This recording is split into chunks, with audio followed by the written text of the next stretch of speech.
महाराष्ट्राचे माजी उपमुख्यमंत्री स्वर्गीय अजितदादा पवार यांच्या जयंतीनिमित्त अमरावती शहरात विविध समाजोपयोगी कार्यक्रमाचे आयोजन करण्यात आले आहे।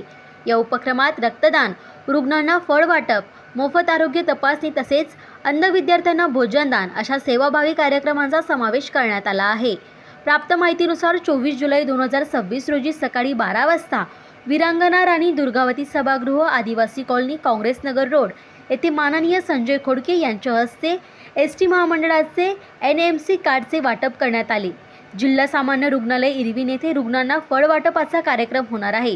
त्यानंतर सकाळी 11:30 वाजता तसेच सायंकाळी 6 वाजता अंध निवासी विद्यालयात विद्यार्थ्यांसाठी भोजनदानाचा उपक्रम पार पडणार आहे। या उपक्रमांना आमदार सुलभाताई खोडके, विधान परिषदेचे सदस्य संजय खोडके, यश खोडके यांच्यासह विविध मान्यवरांची उपस्थिती लाभणार असल्याचे आयोजकांनी सांगितले।